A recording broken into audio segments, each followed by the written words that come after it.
It wasn't just a film. It was a monster. Jaws. All teeth and adrenaline, Jaws tapped into something primal. The film scared me to death. Bum, bum, bum, bum. It was scary. But making the movie was scarier still. There was a catastrophe going on. Battling through production disasters. I had never experienced anything like this before. We thought we were going to be there for the rest of our lives. To take adventure filmmaking to the edge and beyond. Steven was fired every day. When I thought, oh my God, what have I done? This is Jaws, the inside story.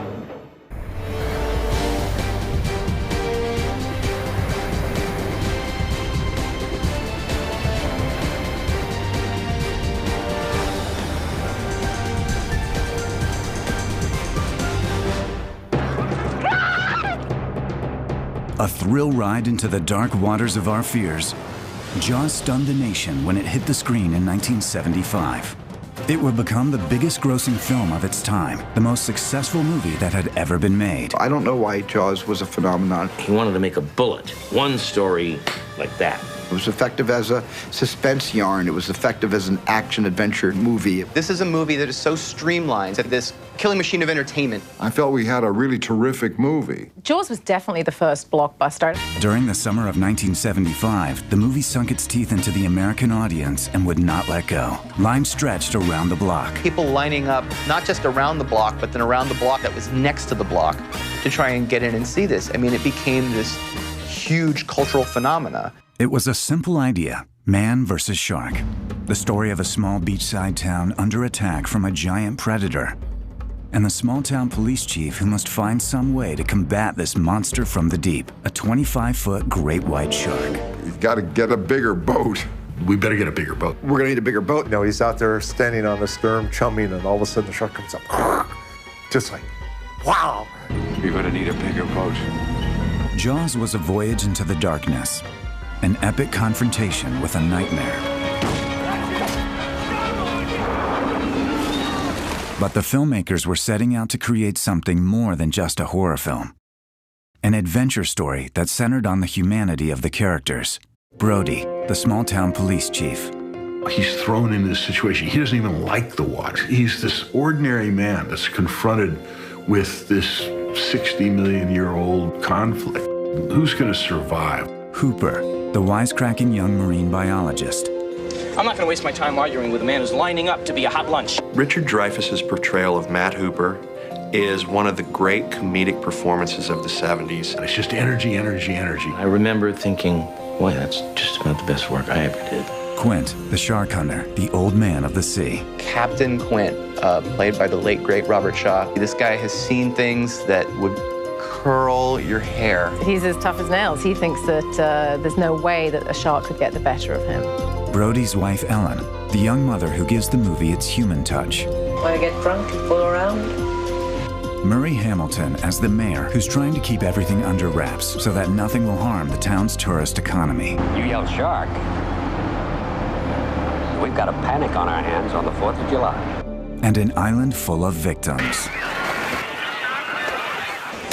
You knew there was a shark out there. In the end, the film would immortalize its stars, its creator, the Martha's Vineyard location, and of course, the shark. But this is one film that came close to not happening at all. And for those who created it, the making of Jaws was as much of an adventure as the movie itself, starting with a 27-year-old director who worried that this would be the movie that sunk his career before it even got started, Steven Spielberg. It was the hardest production I've ever experienced, and I still have nightmares about it. They started Jaws, big movie, without a script, without a shark, and without a cast. Shooting Jaws was really a living nightmare. I dreamt about it at night, woke up with that sick stomach in the pit of my gut. I felt that I was the eye of the hurricane. You know, all this fell on me. We were doing stuff that no one ever tried before. You know, we were winging it. Problems with sharks, boats, and the New England weather made the shoot drag on to triple the shooting schedule and more than double the budget. as the crew worried that Jaws might be a disaster film in more ways than one. It was almost a mission impossible.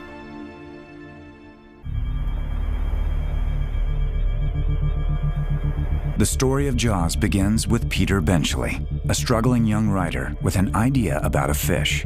He was broke and down on his luck, and he was sitting on the beach, looking out to sea. That led him to think, what would happen if there happened to be a great white shark that came in and harassed a town? What if? What if? And I remember him telling it to me, and I said, Peter, that's just the craziest idea I've ever heard. I think of something else, honey. That idea changed not only his life, changed my life, David Brown's life, Steven Spielberg's life. That idea, it hit a primal chord. Producers Richard Zanuck and David Brown, fresh off a triumph with The Sting, heard about the hot new manuscript through publishing sources, including Brown's wife, Cosmopolitan editor Helen Gurley Brown. Zanuck brought it into their offices, and that's where a young director saw it. There was a big pile of white pages stacked about, 6 inches thick on his secretary's desk, and the top page said Jaws. And I didn't know what it was about. Jaws, it sounded interesting. Steven Spielberg was an ambitious young director with a few credits to his name. He had snuck onto the lot one day and eventually kind of wormed his way into getting a job. He did some TV. He worked on Night Gallery, which was like Rod Serling's show after The Twilight Zone. And that led to his first theatrical movie, which was The Sugarland Express. It's this couple on the run story starring Goldie Hawn, and it kind of tanked. Spielberg was no superstar at the time, but the producers sensed his potential. Steven knew more about moving people in the camera and the lenses and how to work out and block out a scene better than anybody. Dick said he said, there's already a director on the project, but I'd love your opinion of it. Will you read it? For Spielberg, the script struck a chord. It was similar in a thematic way to a film I had done for ABC Movie of the Week called Duel. It's like a prototype for Jaws. He's menaced by this huge 16-wheel truck on the highway. You never saw who was in the truck. It was just the fear that it could put in you. I came into the office the next, on Monday, and I remember saying to Dick Zanuck, look, if anything ever happens with this director that you've assigned this project to, if for some reason he drops out, I would love to tell the story. But the producers were sticking with their director, at least until one unfortunate meeting. I'll never forget it. The guy said, I have a clear vision of starting the picture. We're underwater, and then we come above water, and we see the town. And then the whale jumps out. And so eventually looked at him for a long time, we all did, and said, you mean the shark? Peter Benchley said, look, I don't want to work with a director that can't distinguish, the shark from the whale, from Moby Dick. So it came to me. I said, we don't want an experienced hand. I don't want to do the same adventure picture. This kid will do something brilliant. They offered Jaws to Spielberg, but ironically at the time, Spielberg had his doubts. Friends had written a screenplay called Lucky Lady that Spielberg was eager to make instead. The ambitious young director turned for advice to his mentor, Sid Sheinberg, president of MCA Universal. I'm sure that on my tombstone, somebody will write, this is the man that discovered Steven Spielberg. And obviously, you can't discover Steven Spielberg, you can discover a mountain. I developed this relationship with Steven in his early career, and I kind of functioned, among other things, as his in-house agent. Spielberg showed him the script for Lucky Lady. He said, I agree, sir, that it's a well-written screenplay, but this is not commercial and you need to make Jaws. In fact, as Lucky Lady became a star vehicle for Burt Reynolds and Liza Minnelli, Spielberg would wonder if he had made the right choice. He actually got upset at me because I literally ordered him to do it. And his attitude for a while was, you're my friend. How can you make me do this fish picture? It was a question he would ask more than once over the coming months. Why had he given up Lucky Lady? I wasn't glad he talked me out of it on the 45th day of shooting Jaws. I kind of was almost angry that I was making the movie halfway through. Turning Jaws into a movie would prove an epic task, as filming on the real Atlantic Ocean would nearly break the entire cast and crew.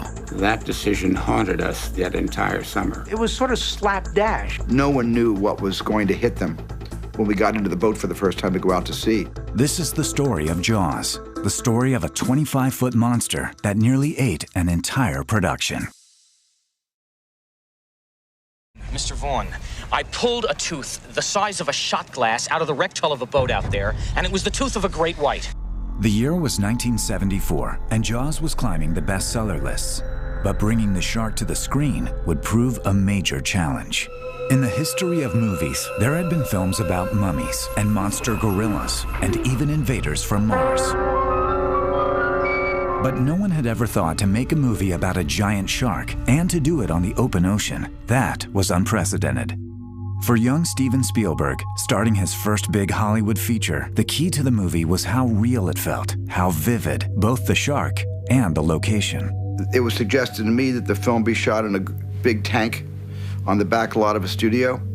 Other people thought we should go to a calm lake. I was the only person who basically insisted that we shoot it in the Atlantic Ocean. I mean, it was insane. No other film company had really done anything like that. It's crazy that they let him go shoot on the ocean. I don't think it would happen these days. No way. Lake water, pond water, tank water doesn't have the same texture or even violence that the ocean has. And this needed to be a convincing story about a great white shark, because if it wasn't, nobody would really believe it. The producers were worried, but Spielberg was adamant. No ocean, no film. That decision haunted us that entire summer.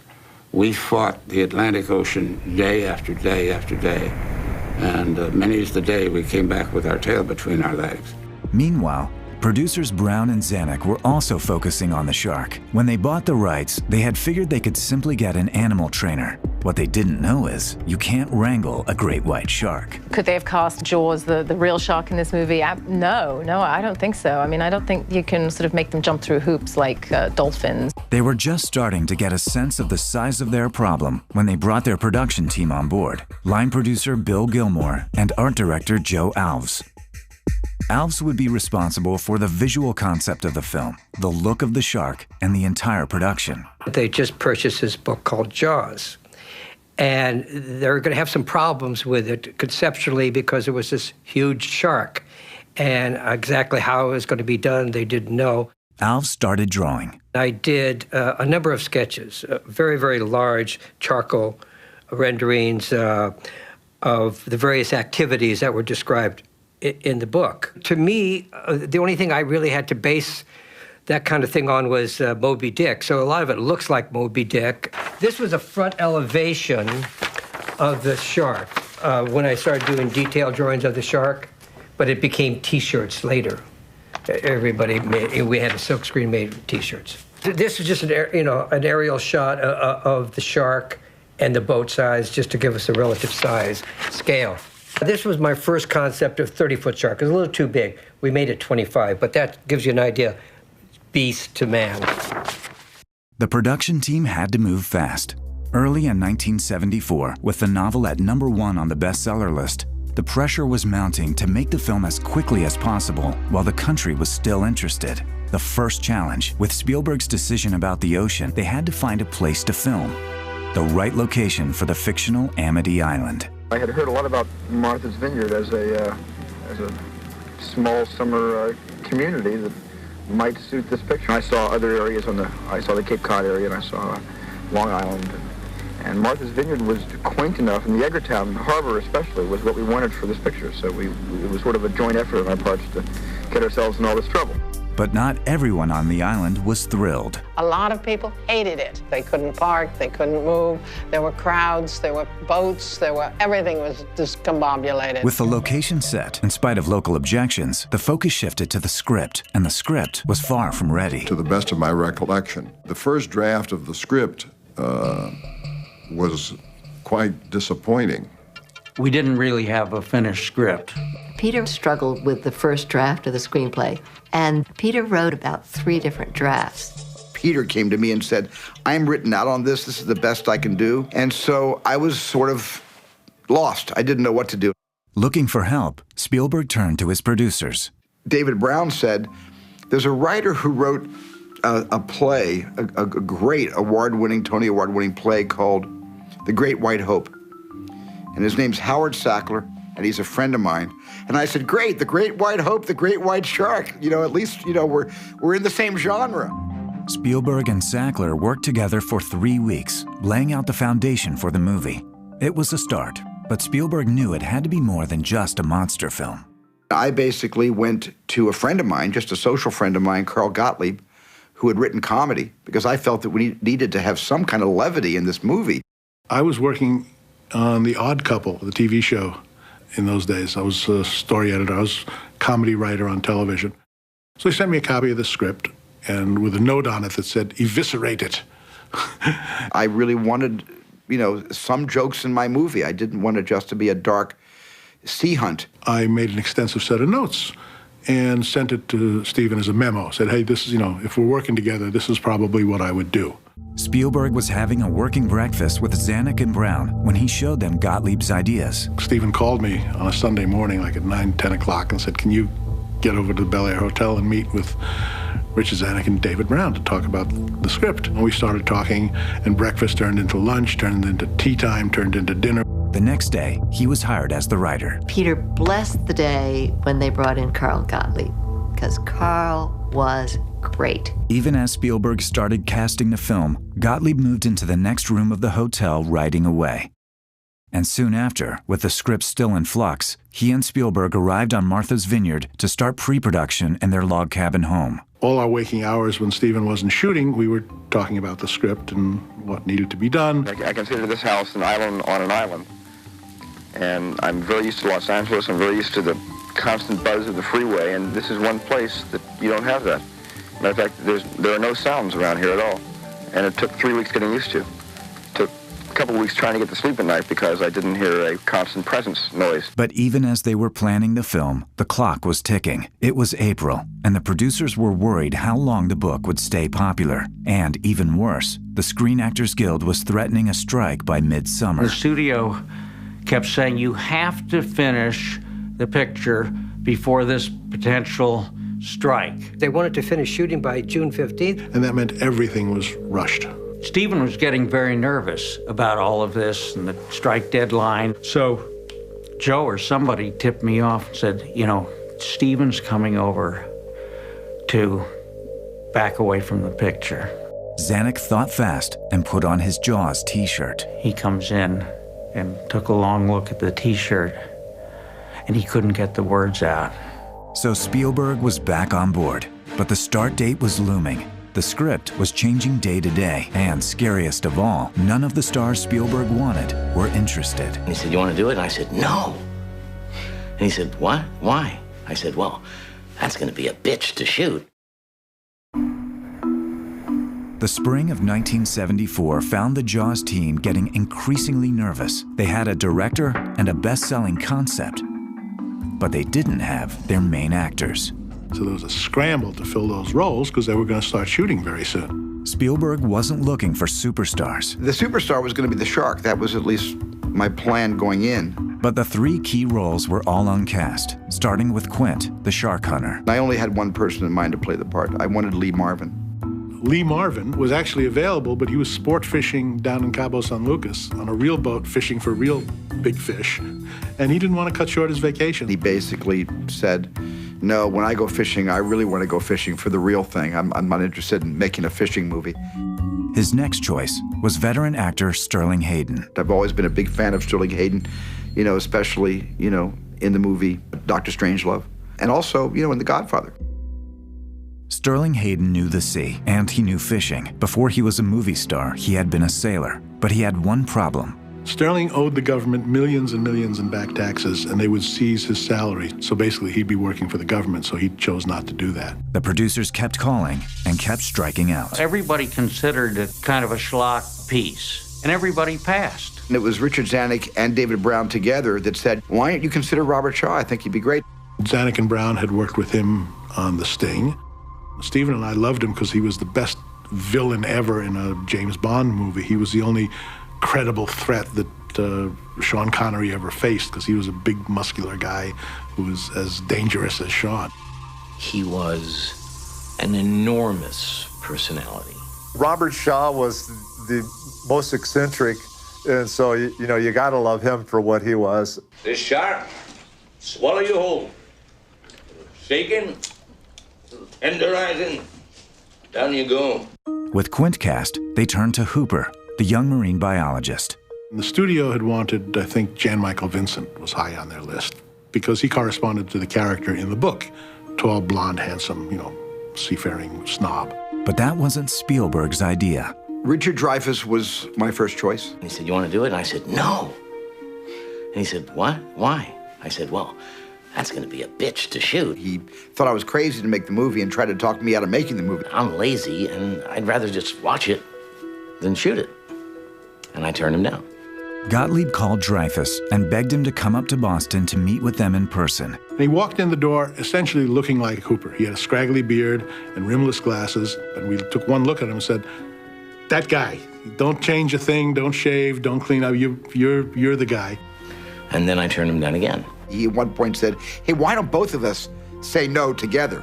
So we both, because this is crazy. Who wants to go out to sea to make a movie about a shark? Dreyfuss thought he was all through with Jaws. Then he went to see how his first starring role had turned out in The Apprenticeship of Duddy Kravitz. I was so convinced that if it was released in the United States, I would never work again because I was the worst actor in America, that I called Stephen and begged for the part. Who are you? Matt Hooper. I'm from the Oceanographic Institute. Oh, for Christ's sakes, you're the guy we called. I'm Brody. Oh, I'm very glad to meet you. Yeah, I'm glad to meet you. The police chief had to be the audience. I just needed somebody vulnerable that the audience could hang their hats on and say, "I'm with you. You know, if you show fear, then I'm going to really feel fear." And I was at a party one day, and at Andrea Eastman's house, and I was sitting there, and somebody walked over to me and introduced himself to me and said, "You're sitting here all alone. Are you okay?" And it was Roy Scheider. And I just began pouring my heart out to this complete stranger who I certainly knew from the French connection, but I was really preoccupied with this problem, not being able to cast, Chief Brody. And I told him the whole story. I even told him the 5 or 6 actors I had talked to that I decided that I didn't want to go with. And Roy looked at me and he said, "What about me? I'm an actor. I'd love to be in Jaws." And that's how Roy and I came to do it together. Ironically, this was the one role that a big star actually wanted to play. Charlton Heston, Ben-Hur, Moses, and Michelangelo. But for Spielberg, he was just too big for the part. I just thought it was 12 cylinders when I only needed about 8, for that particular part. I thought it was too big. I thought for Charlton Heston to play that part would be a little bit not fair for the shark, because the shark wouldn't last through the first act. Scheider was the man for the job. I've been thinking about for months. I've been thinking about in months what it's going to be like to be trapped in this boat while it's sinking. And what does a person really think when that happens to them, especially a character that's aquaphobic, as mine is, who doesn't like water at all. And I have nightmares about that, yes. He was a rock, and everyone relied on Roy being a rock. He was just a real pro. And I think any actor who's working on a project isn't only working on it during the hours when he's shooting it, he's thinking about it all the time. Scheider was paired with actress Lorraine Gary. I somehow said, "That's Roy Scheider's wife." It was just a very intuitive, quick decision. It felt like a real marriage, into its 11th year. Lorraine Gary was the wife of Sid Sheinberg, the president of the studio.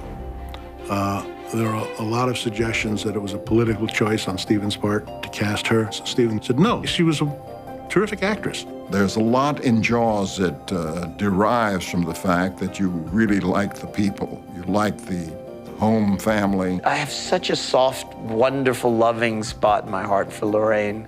I thought, not only a terrific actress, but what a stunning human being.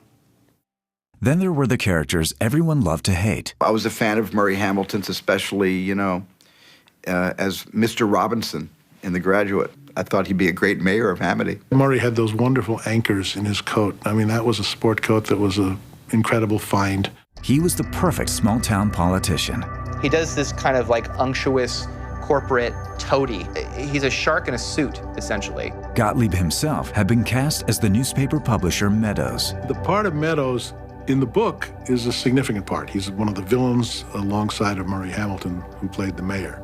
He was the man with the Nantucket red pants who disappeared halfway through the movie. The most painful thing I've ever done as a writer is write out my character as an actor. As we were rewriting the film, it became evident that the character just wasn't that necessary. Then they just had to find Chrissy, the beautiful sacrificial victim in the first scene. The problem was, the role demanded three things that didn't always go together: beauty, toughness, and a willingness to get naked. That's a hard combination to find. Desperate, they put out a casting call, and a mermaid walked in. An animal trainer and stunt woman from Weeki Wachee Springs. Her name was Susan Backlinie, and she wanted the part. I sold them the fact that if they hired me, I could do the underwater work and above the water work. Whereas if they used an actress that couldn't do the stunt part of it, then you've got, you can't show your face, you just can't show the terror as much. This girl walked into my office one day at Universal. She was very attractive, had a great body. They always make you get undressed, and I hate that. And I thought, well, maybe if I put a photo in my book, they wouldn't make me get undressed. I opened the folder, and it was her nude. And there she was standing in front of me, and I blushed like mad. So I rushed up to Stephen, and I handed him the folder. He looked up at me and said, "Yeah, but can she act?" I said, "Stephen, give me a break." On Martha's Vineyard, they had a cast, but they needed the star, the shark. And the shark was missing in action. They couldn't make the shark work. It kept failing and failing and failing and failing. The shark is not working. The shark is not working. Repeat, the shark is not working. It was May of 1974, and Jaws was just about to start rolling. Only one thing was missing: the shark. It was the key to the film. In my script, I had the shark in the first scene. You saw the fin, you saw part of the tail, you saw a little bit of the conical nose. The team had been working on it for months, but this was a production challenge no one had ever faced before. We had no way of shooting a full-size shark in the water. The special effects department at Universal said, look, we got too much to do. This is really complicated. I mean, it would take us 3 years. Nobody's ever built a 25-foot shark. Forget it. And besides, we had more important effects movies. That year, Universal's big films were Airport 75 and Hindenburg. Jaws was really looked upon as a $2-3 million horror film. I almost felt like they were hoping we would fail. Alves couldn't find anyone at any studio to build that shark, so he turned to someone who had just retired, Bob Matty. Bob Matty was probably one of the most interesting characters that I've ever met in my life. Matty had built the giant squid in 20,000 Leagues Under the Sea. Now, he started designing a shark on a moving crane. It took us 2/3 of the way through shooting to figure out whether, in fact, we had bought the right concept or the wrong concept. In fact, it wasn't just a single shark. We needed a left shark, we needed a right shark, we needed a head, and of course then we needed the sled shark where it would swim by and we'd see the fins. I think there was like 5 pieces that we needed to make. Later, the shark would get a name. Bruce got his name. It's my lawyer's name. I named the shark after my lawyer. He's still my lawyer, by the way. After months building the sharks on the West Coast, they were ready to ship them east to the special effects workshop on Martha's Vineyard known as Shark City. All systems were go on the shark, but when it came time to test it out, they had a disaster. The shark had worked fine in the freshwater tanks in California, but here in the Atlantic Ocean with the salt water, their electrical circuits started going haywire. Salt water is just, eats everything alive. But the team didn't give up. The entire shark system was remade using old-school pneumatics, blasts of compressed air to make the shark move. We had a big compressor on the boat, and the air goes down these big hoses. So somebody would say, snap the mouth. Okay, start it. Air would go all the way 150 feet out to the shark. And one lever would control the eyes, the fins. There were about 10, 12 guys pulling levers. It was an ingenious new system, But each day something would break and have to be repaired. A lot of times we put the shark in the water and it wouldn't move. We would have to get in and re-weld it, repatch it, re-bolt it, rebuild it, whatever. And one night Spielberg's pal snuck in and did some damage too. George Lucas crawled in, the jaw. Well, Steven was trying to work the thing. George was crawling in to see how the hydraulics work. So I think he tried to close the jaws on George or something like that. And the shark broke. And we all ran away like bad little kids. All the while, Spielberg was intent on keeping everything about the shark a secret, until the day the secret was blown. Somehow a copy of the carcass of this wooden shark, plastic shark, got into Time magazine or someplace. Not only did they print that there was a shark and we're building the shark, they snuck into the boathouse and they took a picture of the wrong side of the shark with all the mechanics. The picture got out and wound up in Time magazine. And it was very upsetting. I thought he was going to kill somebody. He was absolutely convinced that that was a fact worse than death.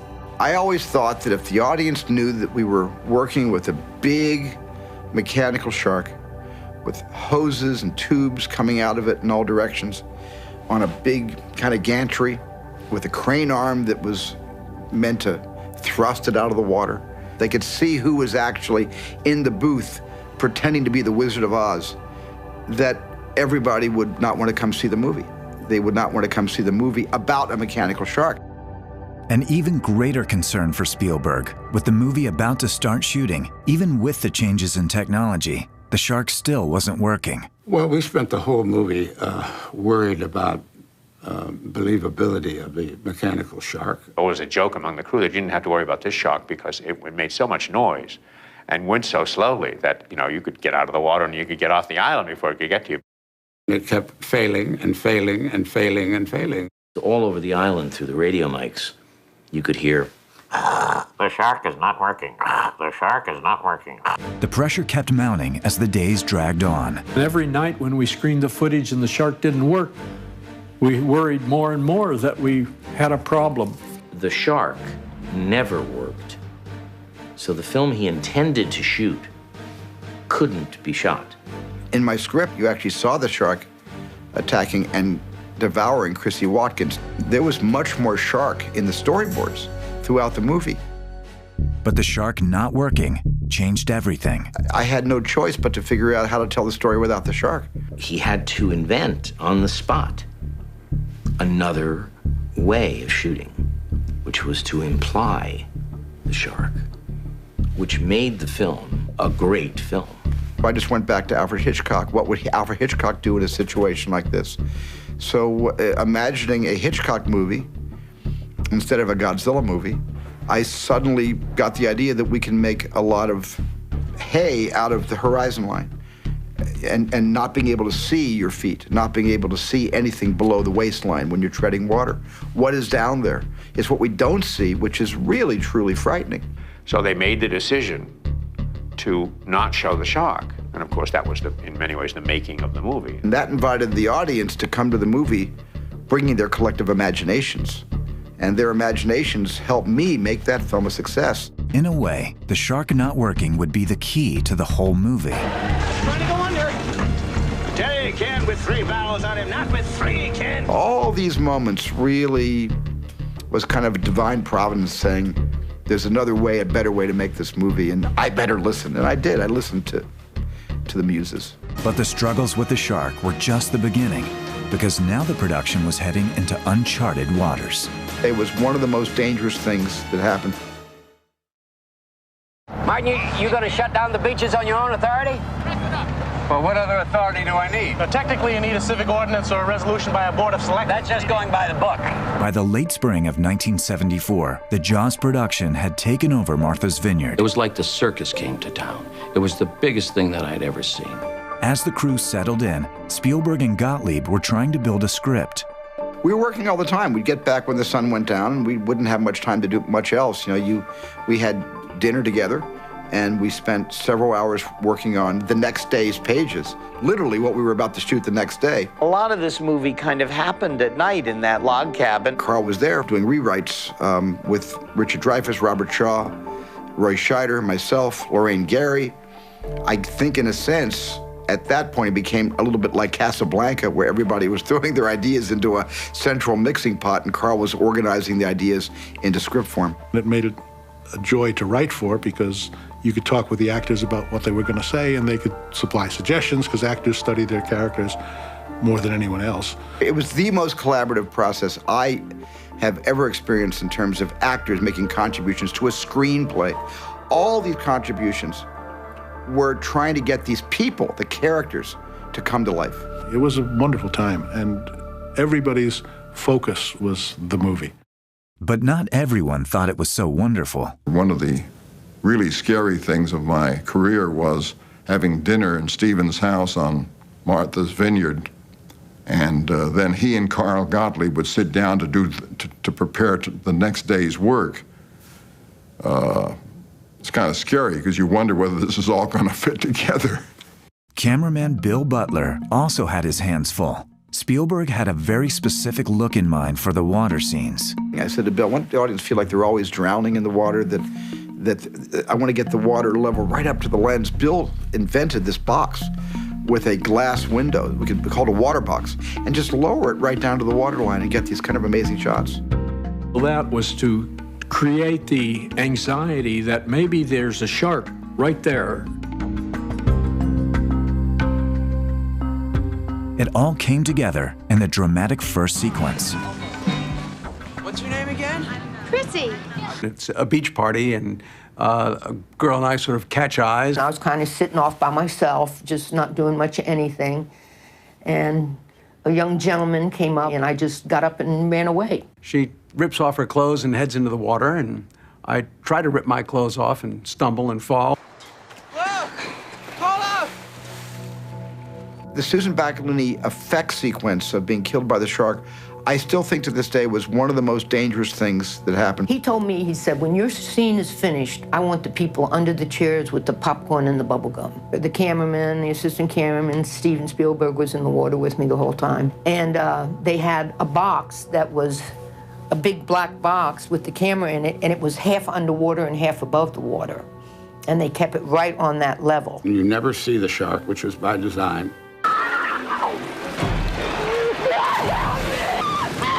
She was actually being tugged left and right by 10 men on one rope and 10 men on the other back to shore.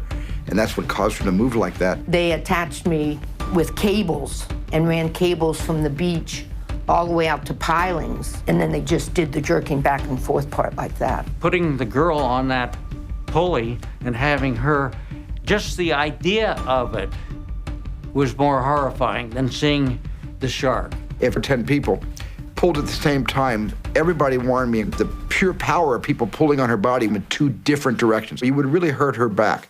So that was a very dangerous thing. I figured screaming like I was, if something did happen, nobody would know it. Nobody would have known to come help me. It was so terrifying to see her dragged back and forth and then under that it mesmerized the audience.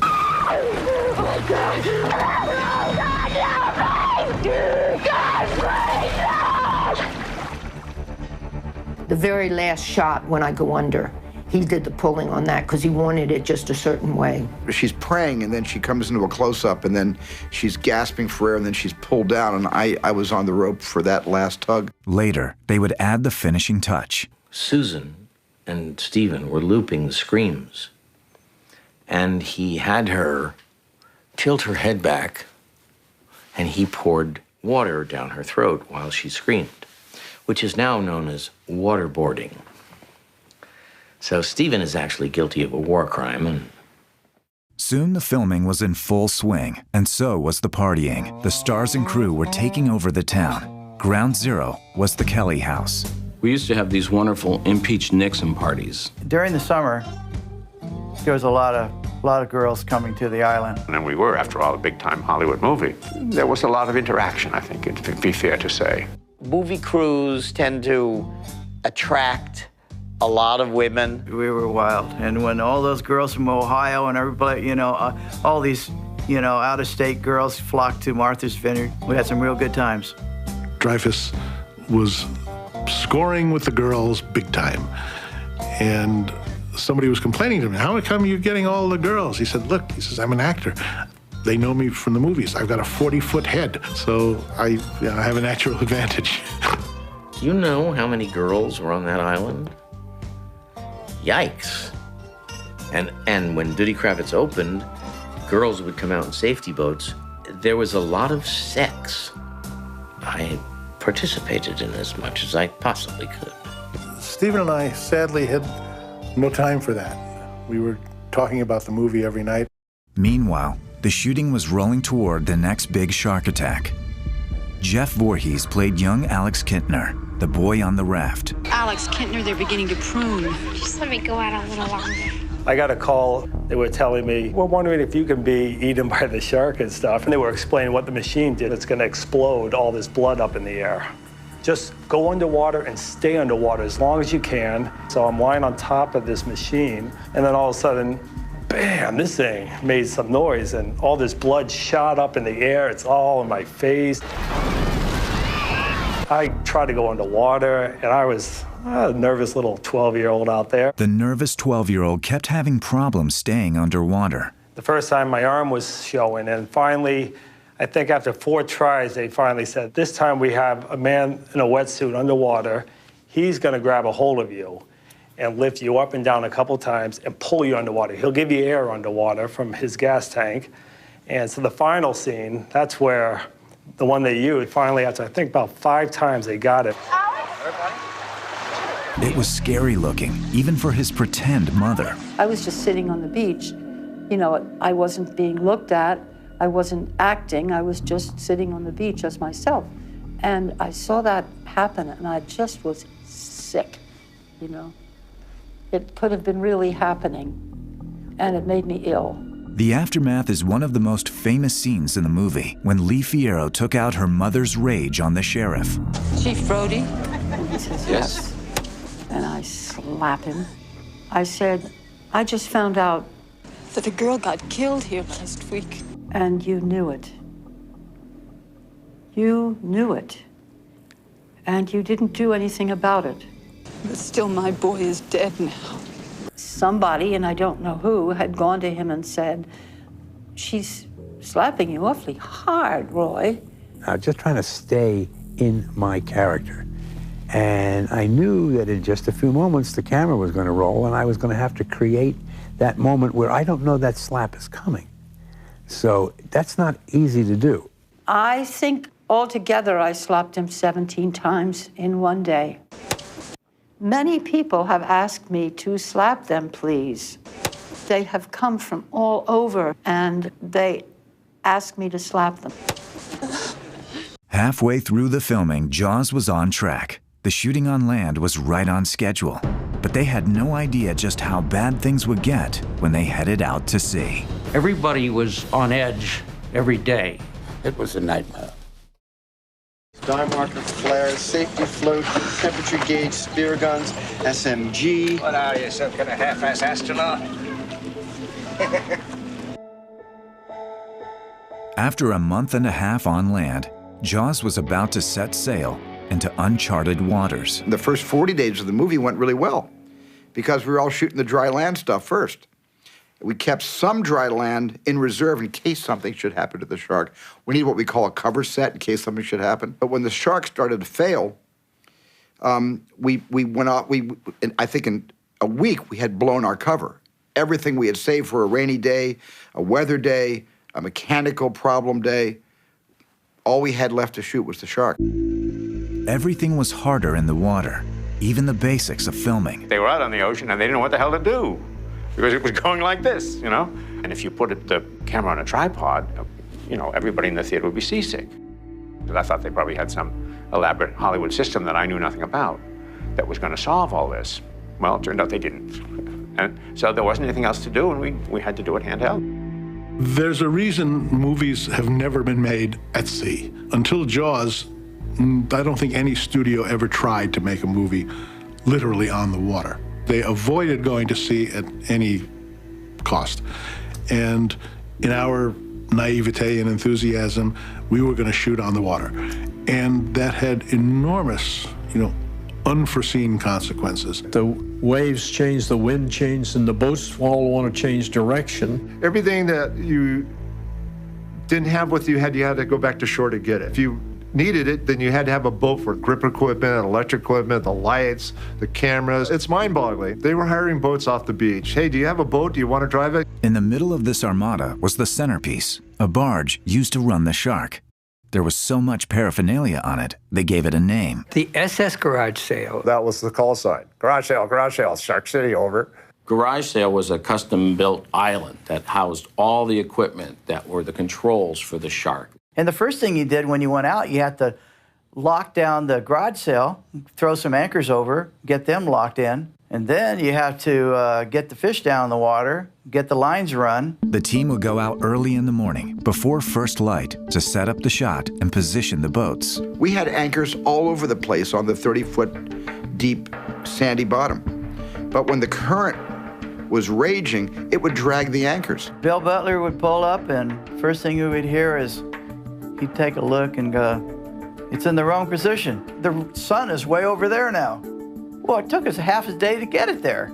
And so there was another lost day. And it would pull the electrical barge this way, and the camera barge that I was on would go this way, and the Orca would go that way, and it would just be separating you, and the shot would be lost.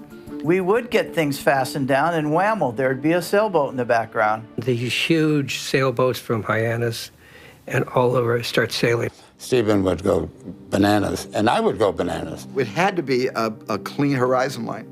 We had to make the audience feel as isolated as the cast on that little 51-foot boat. You can't have sailboats out there. It looks like people are having fun. We had to wait for these sailboats in the middle of the summer to go by. You had to wait for the frame to be free. And if one sail came in, we had to wait the whole time, hoping that that wouldn't happen. But as the last sailboat would go, two more boats would appear, but they weren't in frame yet. And then the decision would be, can we go right now? We've got 7 minutes before the next sailboat comes in, or we can re-anchor. And re-anchoring took usually an hour and a half to 2 hours. Those were the decisions I had to make, more than aesthetic, creative, artistic decisions. Those were the big kind of logistical decisions that all of us had to collaborate on just to get a simple shot. Today, it would be so easy. Today, you could digitally knock all those boats out. We didn't have that technology. Meanwhile, several crew members like Dreyfuss had no idea how to handle their own boats. Stephen says, okay, I want you to take the boat, and I want you to pull around the corner in and then park it. And I said, Stephen, I don't know how to do this. I've never been on a boat before. And so after the 17th time of me crashing into the dock completely incorrectly, they finally stopped that and started the shot with me already, there. Say, I hope you're not going out with those nuts, are you? Dreyfuss, yeah, he didn't like the water. It didn't seem he liked the water. That's what I remember. Problems began adding up. Days spent waiting for the weather to clear. Days spent repositioning the boat, re-anchoring the boat, moving the boat to accommodate the light. And the suits at the studio were going crazy because we were going over schedule and over budget. I think we had something like a 60 or 70 day schedule, something like that. Maybe 60 days, maybe less than 60, maybe 55 days. I don't really remember the actual original schedule, but I know we went 157 days. Every lost day cost tens of thousands of dollars. He took a $4 million budget with a schedule of May 1st to June 28th. And we left the island September 16th. And we still had 2 weeks more in the tank. The budget was going crazy. The budget went from 4 to 14, I think, which is today like 30 to 150. Inside, there was a maelstrom of just anxiety and I guess basically insecurity, because when I wasn't able to control the day, and the day started controlling me and all of us, and we were at the mercy of the winds and the tides and the currents. And we went so over. I think We must have set some kind of record. Bill and I would sit around and start looking at oceanographical charts and saying, let's see, maybe we could take the whole unit to Jamaica, or maybe we could move this someplace. Universal is a studio that was very strict about running over time. They made their money by staying on schedule and on budget. The shark stopped working, and the barrels stopped working, and special effects stopped working, and there was nothing to do but to lie down on the deck of a ship, waiting for the assistant director to come over to me and say, "We're ready to go." The big question was, would they pull the plug in Martha's Vineyard and bring us all home and finish it for a minimal budget on the lake? Or would they allow us to keep shooting on location? Beyond all the location issues, the main problem was the shark. Every time they thought it was ready, it went belly up. Every single day, the shark would malfunction. Something would go wrong. Some part would blow up or whatever. We hated the shark. The shark was a rubber dummy that never worked. Maybe we should have built a tank and shot a lot of these shots against a blue backing. It was a nightmare. People started to panic a little bit about what's going on. And all the while, the biggest fear went unspoken. What if the shark finally didn't work at all on screen? I was scared to death that there was no way to finish the film at any price. At home, we got a taxidermy man. He's gonna have a heart attack when he sees what I brought him. By July 1974, 3 months into the filming, Jaws was supposed to be finished, but the production was barely halfway done. It was a scramble. The whole 5 months that we were there was a scramble. The cast and crew were feeling the strain. Every day you had to film. Tempers got short, and marriages failed. 27-year-old Spielberg was feeling the pressure most of all. It was as if we weren't making any progress. It was like we were shooting a movie against a very strong headwind or a very fast tide and current. And as we were plowing through the script, it seemed we were being pushed back against the current every day. In the middle of all this, a kind of feud broke out between two of the stars, Richard Dreyfuss and Robert Shaw. Richard had a movie that just came out called The Apprenticeship of Duddy Kravitz. Richard Dreyfuss is reading some very good press notices. And Richard one day brought the New York Times onto the boat, and it had a double truck ad with 30 reviews. Robert was competitive about everything and anything, and so I guess he might have been competitive about the reviews. Dreyfuss would say, what am I doing on this island? Why am I here? I should be signing autographs in Sardis. I should be being feted all over New York City. That did it for Robert Shaw. That was, I think, the beginning of the great Dreyfuss-Shaw feud. Shaw was a troublemaker. Shaw was an instigator. He liked to get people riled up. He was totally malicious. He really thought Dreyfuss needed a slapping down. Young punk with no stage experience. And because there was a natural tension between his character and Dreyfuss's character, there was also natural tension between Shaw, the actor, and Dreyfuss, the actor. You got city hands, Mr. Hooper.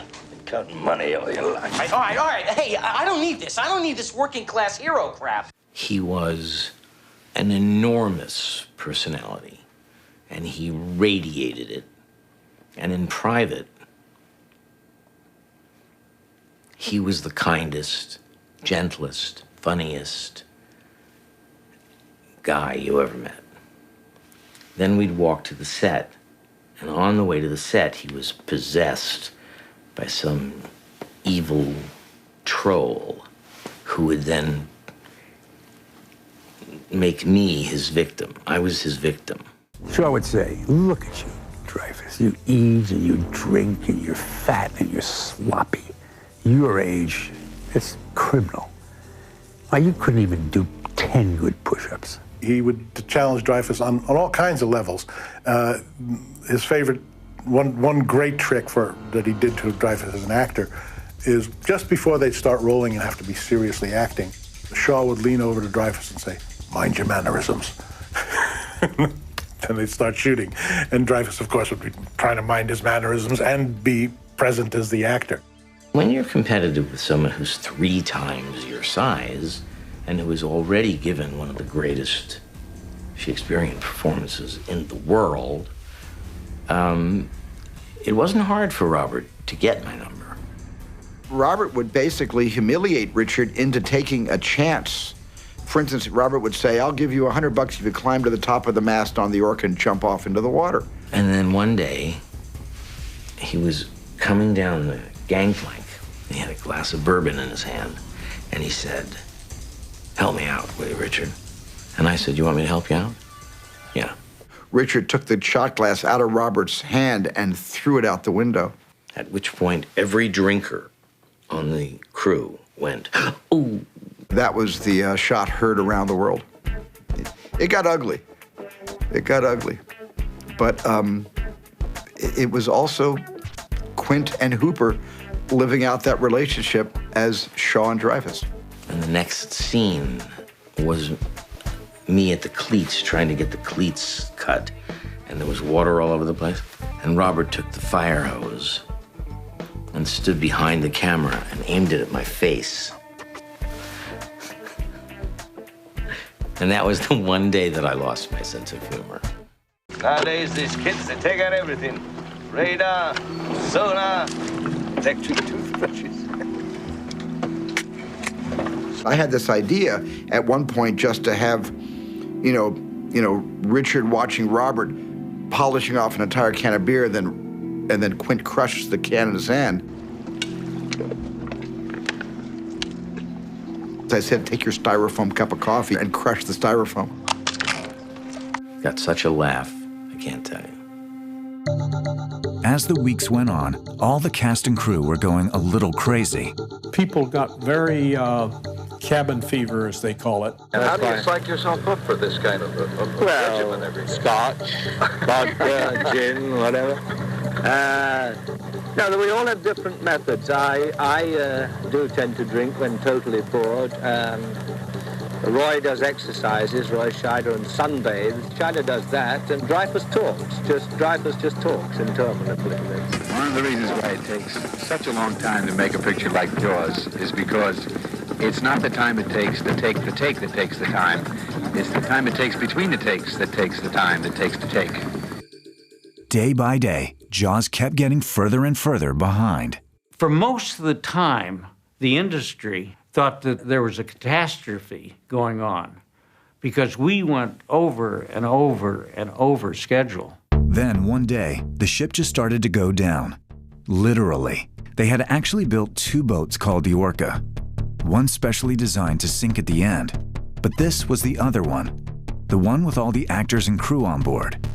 They said, the Orca's sinking, the Orca, and you rush out there. And he said, Bill, the Orca is apparently sinking. Apparently sinking? It was going down like a rock. I'd had them screw a bolt into the backside of the boat and then tie that line to a motorboat and have the motorboat just take off, and when it hit the end of the line, it would rock it over as if a huge shark had hit the bottom of the boat. And it popped one of the planks out. When the barrel started to go down, the entire bottom of the Orca pulled out, and the boat began to sink. And the water was coming up, and I had the camera, and I began to get really quite angry because it seemed so obvious that somebody should take the goddamn camera before it got wet. I was able to come up and grab one camera, and Eddie Serkin grabbed the other camera. We saved the cameras. But one magazine case fell in, or they didn't grab it in time or something. And one magazine case did get wet. And then they got the film, put it in fresh water, shipped it to New York, and they were able to save the film. And Stephen was sending safety boats to get us off the boat. Everybody's yelling, get the actors off, get the actors off. The boat's going down. And there was a 70-year-old sound man with a $50,000 Nagra tape recorder. John Carter had his Nagra, recorder over his head, and he said, I won't say the word. He said, blank the actors, save the sound department. You could hear Stephen on the bullhorn going, get the actors off the boat, get the actors off the boat. And I yelled, Stephen, he's 70 years old. And the guy looked up and went, that's a wrap for sound. A young Spielberg was being tested in ways he never imagined. He'd call all the time and tell us all the misery, all the things that were happening and how terrible it was and how everything broke. The kind of difficulty that Jaws had with the weather and the shark, it permeates everybody. It just becomes a nervous set. And I think there was a considerable amount of fear. Sea conditions have been so impossible that it's really hurt our schedule and, put a general somber note behind the scenes on the production, because we've been here 105 shooting days. And we were only scheduled for something like 65 or 70. What we didn't know was that he would put a piece of celery under his pillow every night. That was his good luck thing. And he, had to lay there every night saying, they're not really firing you. They're not really firing you. At times, especially when you're by yourself at night, it weighs more heavily than during the working day when your mind is on getting good film. And it's sometimes at night you realize that it's a great responsibility and you're juggling a lot of cash. And it's sometimes very frightening. He was busy trying to keep an insane production from essentially melting down. I would call either Wasserman or Sheinberg and report every day. At times it became very nasty and threatening and abusive. There was a lot of threats on both sides. I think he was terrified, probably afraid that one day somebody was going to come fire him. People didn't think they could make heads or tails out of the footage. It had gone way over schedule and way over budget. There was a point where he thought he would probably just be yanked from the movie and they'd bring in someone else. I watched a boy become a man because he was threatened with firing every day. There were, people second-guessing him at all times. He never gave in to the stress, except that he bit his nails. That was it. One night, Spielberg went to a dinner on the island. An actress came over to me and she said, everybody's talking about this movie back in Hollywood, and they're saying this is the end of your career. And they're saying that you're so far over budget and schedule, nobody's willing to hire you after this. And I left the party. I was devastated. And I went back to my log cabin and just sat there and felt sorry for myself. We were dying and we were taking all the calls from the studio. And I never let Steven know. He had enough problems. There's an old saying in vaudeville, never let him see you sweat. I shared a house with him. I knew that he was sweating because we were both anxious. But it never came out in front of the crew. I would take the abuse from the studio and dish it back to them. And threats were going back and forth every day. I mean, the picture was 100% over budget. At one point, he would talk in the early going about shutting down the picture completely because they obviously don't know what they're doing. It won't work. Let's cut our losses. They were very, very concerned that this was out of control. For Spielberg and the team, the film was nearing a turning point. My heart sank because I knew that the footage was useless.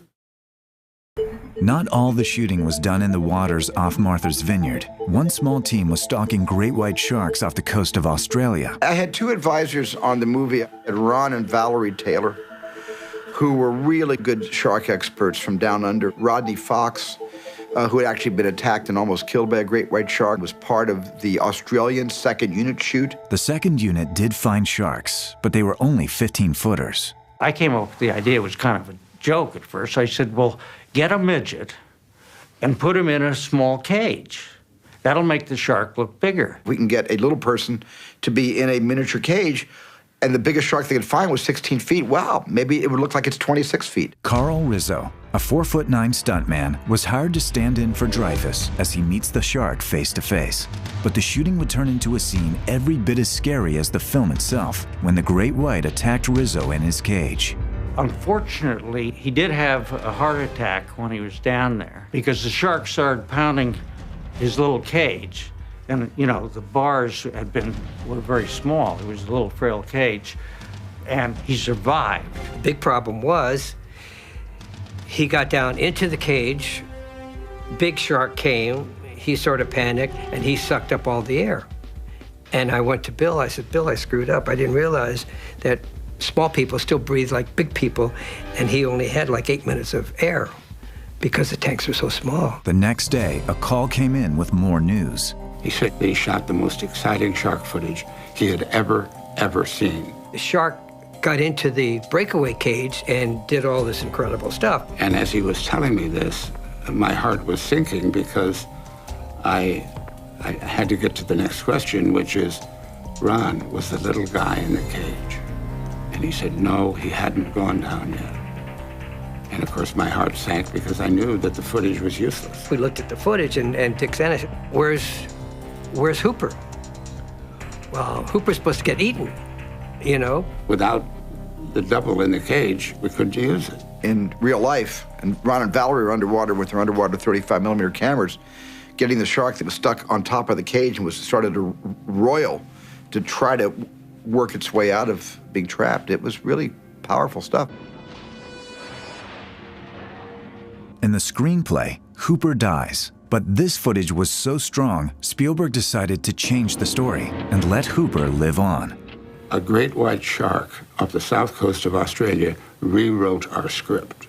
The final sequence was so intense, even the Taylors couldn't tell which was their great white and which was Bruce. Of course, the most intense shark scene had no shark in it at all, just the 3 key actors, and one of the most harrowing stories anyone had ever heard. The real-life story of the USS Indianapolis. The initial idea came from the interim writer. Howard Sackler said, you must explain why this man, you know, has a biblical vengeance against sharks. Spielberg wanted to expand Quint's speech to explore the roots of his obsession. Every one of Stephen's friends, Francis, Marty, Brian De Palma, John Milius, all took shots at that speech. My donation was, it has eyes like a doll, you know, a doll's eyes. You know the thing about a shark, he's got lifeless eyes, black eyes, like a doll's eyes. I remember sending it to my friend John Milius. And I said, John, read the script and maybe you can help me. So John actually read the whole script and made a lot of interesting changes and adjustments. One day they were shooting and he and Rick Dreyfuss called and they said, we got to have this reason why he hates the sharks. And so I just sat down and wrote it out. When he got hold of that speech, he wrote a brilliant 8-page soliloquy about the sinking of the Indianapolis involving Quint, being on the Indianapolis when it went down. The explosion is like the dinner bell, you know, and the sharks are going to come and there's lots of people in the water to eat. Robert was the one that cut it down to 4.5 to 5 pages. He was the one that organized the long Milius version and got it down to a length that we could actually commit to film. It's just one of the most harrowing of all World War II stories. The story of the real-life Quint was classified for nearly 30 years. The tale of the ill-fated Indianapolis and its top-secret cargo. We had brought on board the innards of 2 atomic bombs. We didn't know what atomic bombs were. We had no clue. He was coming back from the island of Tinian to Leyte, just delivered the bomb, the Hiroshima bomb. The ship was torpedoed on its way home. Well, the next thing I know, there was a terrific explosion, and we went flying in the air. I looked around, and this was an unbelievable chaos. Men were all over. Some were crying, some were screaming. This was not an experience any of us had ever thought about. Somebody came by and said, prepare to abandon ship. 1,100 men went into the water. The vessel went down in 12 minutes. Didn't see the first shark for about half an hour. And they started to surround us. And for me to estimate how many sharks there were, I can't. But I can tell you there were a lot of them. They went right around us, a lot of fins. They didn't come in to the group, but they circled us. What we didn't know was our bomb mission had been so secret, no distress signal had been sent. The days were long, the nights were long, the days were hot, nights were cold. For 5 days, the survivors floated at sea as the sharks circled. And men would they would drink the water, get delirious, swim out, and the sharks would get them. And it was gruesome. The sharks would pull them down and eat the extremities, and the rest of the body would pop to the surface. Shark comes the nearest man, that man, he starts pounding and hollering and screaming. Sometimes the shark would go away. Sometimes Sometimes he wouldn't go away. Nearly 1,200 men went in the water. Only 316 survived. Of course, it was Robert Shaw's performance that made the scene epic, but it came at a price. Robert Shaw came from a great tradition of hard-drinking English actors. He was a contemporary of Peter O'Toole and Albert Finney and Richard Harris, all of them notorious drunks. He came to me that morning of the speech. He said, you know, I'd like, with your permission, to take a few drinks and then I'll do the scene.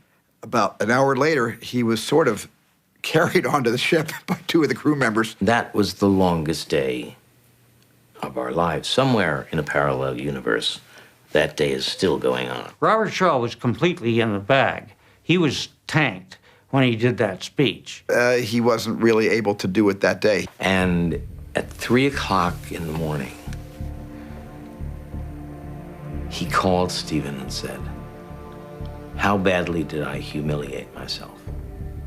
And Stephen said, "Not fatally." The next day, he came and did his stone sober and just knocked it out of the ballpark. Absolutely stone sober. Where there are shots of him from day one drunk and shots of him from day two sober, and you can't tell. It's just a brilliant performance. So 1,100 men went in the water. 316 men come out. The Sharks took the rest June the 29th, 1945. The Indianapolis. That's my favorite part of the film. It's so beautifully written. It's so beautifully played. It's the scene that I think is the most human in Jaws. And I'll argue that I think it's one of the best directed sequences that Steven Spielberg's ever done. For the survivors, seeing the scene was an emotional moment. Most had long kept a silence about those events. I more or less kept away from things that would alarm my family, knowing of what I had done in the war. And when Jaws first came out, my kids went to see it. They said, "Dad, you got to go see these." And I said, "I'm not going to go. I'm not going to go looking at sharks." They had no idea their story was part of the film. It was a shock when I heard it. I got to tell you, it disheveled me just a bit.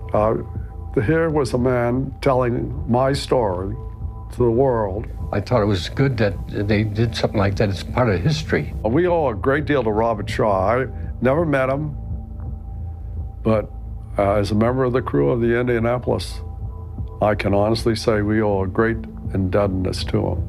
And for the filmmakers of Jaws, this gut-wrenching scene would be a pivotal moment as well. Halfway through the movie, we thought it was not working, and it wasn't. And it wasn't until he told that story and he and Richard Dreyfuss started to compare shark bites. Okay, so we drink our legs. That night, the movie was made. In a whiskey-soaked evening, Jaws had become a film. Once we shot that shot, once we had that scene, in our guts, both Stephen and I knew we had a movie. Of course, not everyone was quite so certain at the time. I thought it was going to be a disaster, and I said so on TV. I thought, oh my God, I've gone too far. But an amazing success was on the horizon, if they could just finish the movie. In September of 1974, after nearly half a year on Martha's Vineyard, the Jaws team was finally ready to shoot its last shot. They were months late and millions over budget, but it was at last time to blow up the shark. It's a slow motion thing. Special effects are busy. They rigged the shark head with fake blood and a special ingredient. I came up with the idea, well, let's just get a lot of calamari because it looks like, meat and stuff. So we filled the whole thing with the squids. They had just one shark head to work with, just one chance to get it right. The sun's going down and they're not ready. Stephen turned to me and he said, "I'm going home." The next day, when the scene was ready to roll, Spielberg was nowhere to be found. We were on the plane back from Boston, and I said, "So how's the last shot going?" And he said, "It's happening right now." And he was afraid that the crew was going to throw him into the water. So he set it up and left. And that became a Spielberg tradition, and I think he still does it. He never shoots the last shot. Smile, you son of a... The location shooting was wrapped, but no one knew how the film was going to turn out. I thought it was going to be a disaster, and I said so on TV. The fault of no one but Universal Studios. It is not Steven Spielberg's fault. I repeat that. It is not Steven's fault or anyone's fault. It is the fault of Universal Studios giving this film an arbitrary May 2nd start date, that the script was never together, and the script never got, in my estimation, to where my character should have been. And instead of it being an interesting character, it became a kind of nebulous function within the film. And as an actor, I am disappointed. I was, 26 or 27, and I didn't know enough. I just knew that it was, had quadrupled its budget and the shark didn't work, and who knew? Are you saying that you're going to be bad in Jaws? In my opinion, yes. Well, I just don't like the work I've done, that's all. I had made a mistake. Thank you, Dick Zanuck and David Brown. That's the truth. As for Spielberg, he was still having bad dreams. Even the next night in Boston, he had nightmares about being, in a storm at sea. And then the same thing when he got home to Los Angeles, he would have recurring nightmares about being at sea until he realized he was sleeping on a waterbed. Working with veteran editor Verna Fields, Spielberg began piecing the movie together. Most of the editing took place in the San Fernando Valley in her pool house, where she had a small editing room, and that's where the film was really cut. She was known as the mother hen to Steven, Bogdanovich, and Lucas. She was really wonderful in scavenging from other scenes to find little 5-frame things to make cuts smoother. Meanwhile, Spielberg was tweaking as he went. Steven had come up with an idea to do a couple more shots when he was cutting the film together with Verna Fields. He wanted to do a shot where Ben Gardner's head floats through that famous hole in the boat. I got greedy. I said, I bet I can get one more scream out of the audience. I built a hole in his driveway again and duplicated the hole. We brought it to Verna Fields' home and put it in her swimming pool. To replicate the murky waters of the Atlantic, they poured milk in the pool. I had this idea that as he's looking at the tooth and the audience is distracted by the interesting sides of the tooth, when he turns back to the hole, I'd have Ben Gardner's dead head with one eye missing come out of the hole, right in Richard Dreyfuss's face.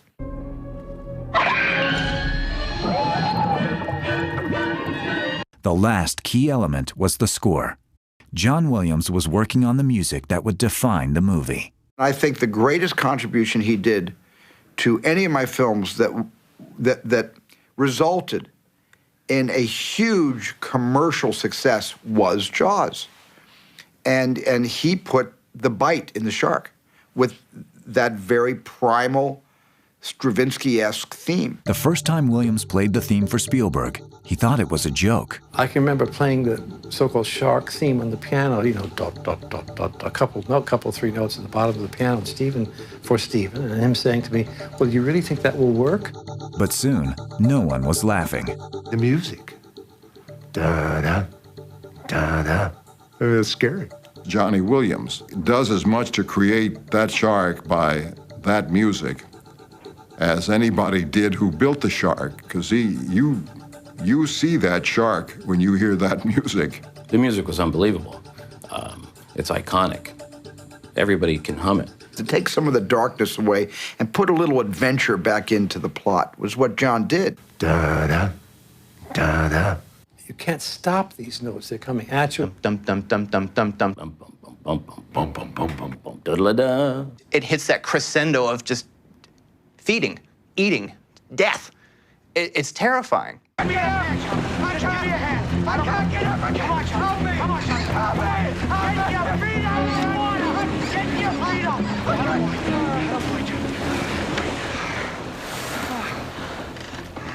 Insistent repetition of 2 or 3 or 4 notes gives us this sense of not only propulsion, but an unstoppable, primeval force. If you went swimming and I started playing that music, you'd run out of the water. The night of the first public screening, Spielberg and the producers were certainly terrified. I had no idea commercially how it would perform. Of course, the movie lost all this money, and the 157 days of shooting was for naught, and the studio was, in the red, then of course I probably wouldn't have gotten another job. Steven and I were sitting next to each other, and we had never seen or heard an audience reaction. I was too nervous to watch it from my seat, so I watched most of the movie from right near the curtain, So if it wasn't going well, I could just take one step back and I would be out in the lobby. And we both clutched each other on the arm when that first scream happened. When the little boy is taken on the raft, the scene where the shark comes up and the boy is brought underwater, a person got up and started to leave. And I thought, oh my God, my first walkout. And the person began to run. I went, oh my God, it's not a walkout, it's a run out. He's fleeing the premises. And the person passed me, heading for the restroom, didn't make it, and threw up on the floor of the lobby of the Medallion Theater. And I thought, at that point, I thought, oh my God, I've gone too far. I should have edited this picture more. What have I done? People were seeing Jaws for the first time and jumping out of their seats and throwing up and running out of the theater and buzzing with excitement. But then when the audience started making noise and going crazy and screaming and yelling and clapping after every big scene, I knew that I could go to work again. I can remember at the end of the film, everybody in the theater standing up and cheering, actually cheering. We walked out of that film, and there was Richard Dreyfuss, and we stood on the New York street, and Dreyfuss was screaming, "We did it! We did it! This was great! It was great!" Because there'd been a year of tension leading up to that, and we never knew whether we actually had it. But that first scream told us everything that we needed to know. It was amazing. The movie would go on to break every attendance record, becoming the highest-grossing film of its time.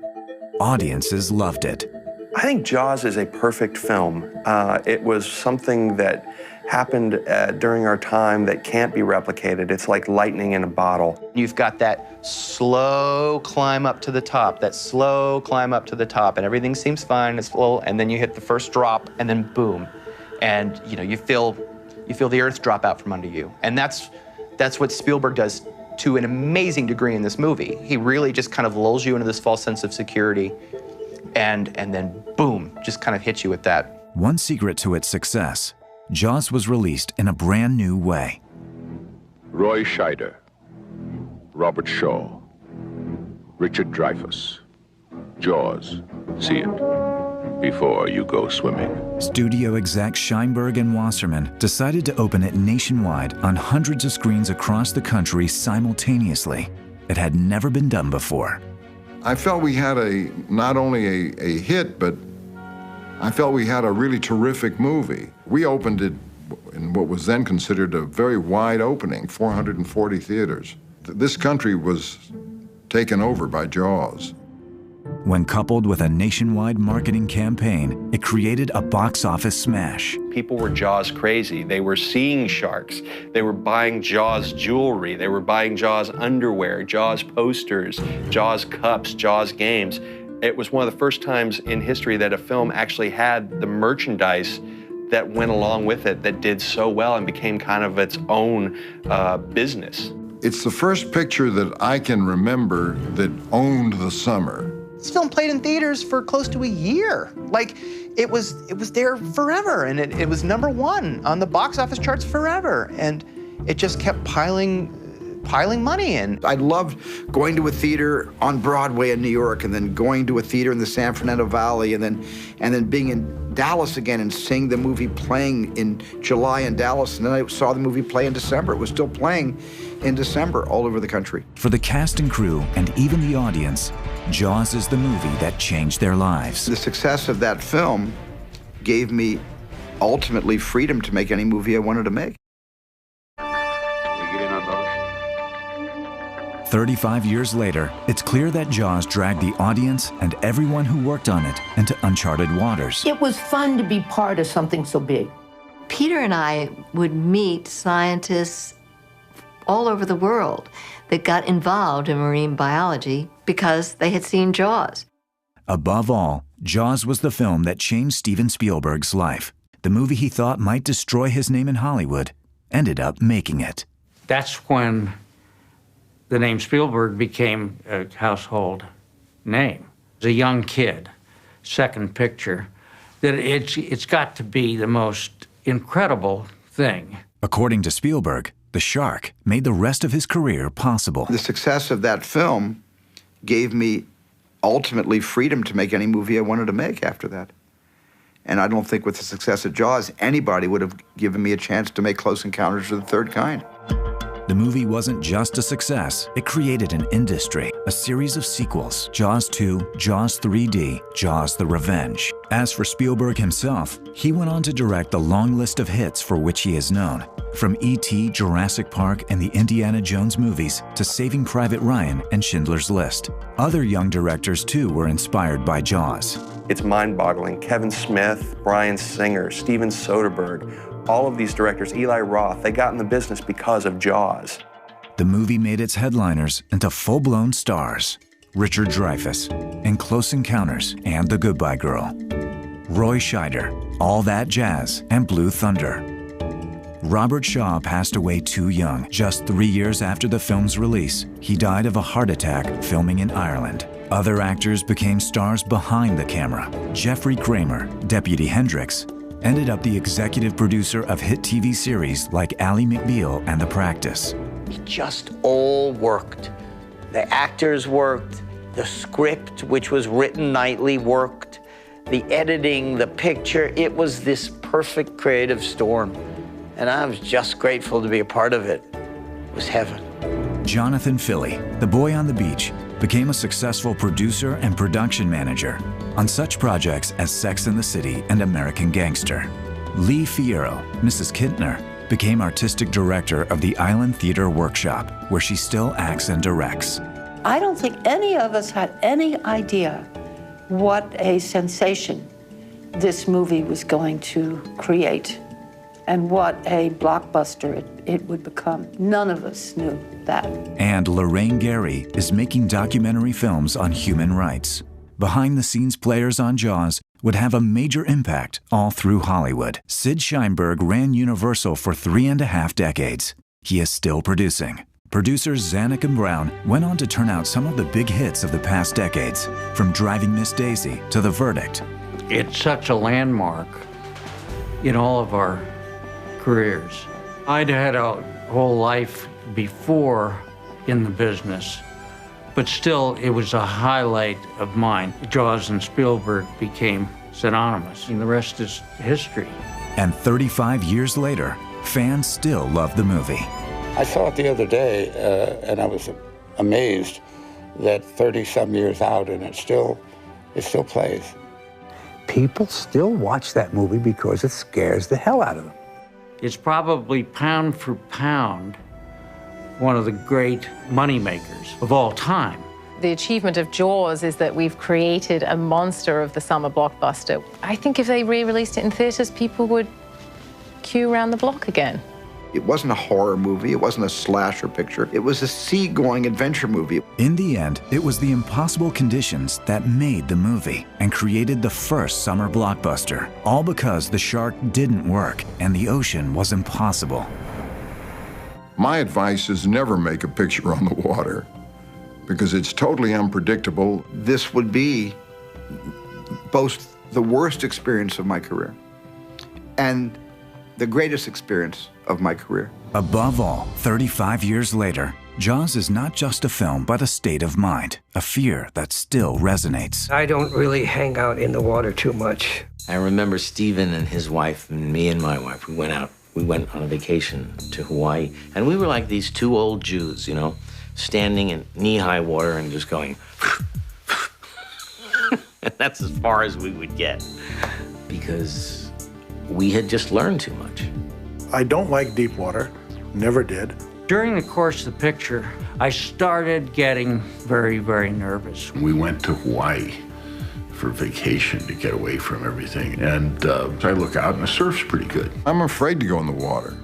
I said, Stephen, will you ride one of these waves and you'll get this wonderful experience? I don't go out as far as I used to. And he said, I'm not going out there because they're waiting for me. They know. For the rest of my life, they know, and they have a score to settle. And I'm not going in that water, you know? I became scared of the water. And I said, there's never any sharks at Waikiki. And he said, nope, there are sharks everywhere, and they have the word. The word is that I'm here and I'm a marked man. I feel safe because I don't go in the water. 3.5 decades later, Jaws still stalks the dark currents of our fears. It may never be safe to go back in the water again.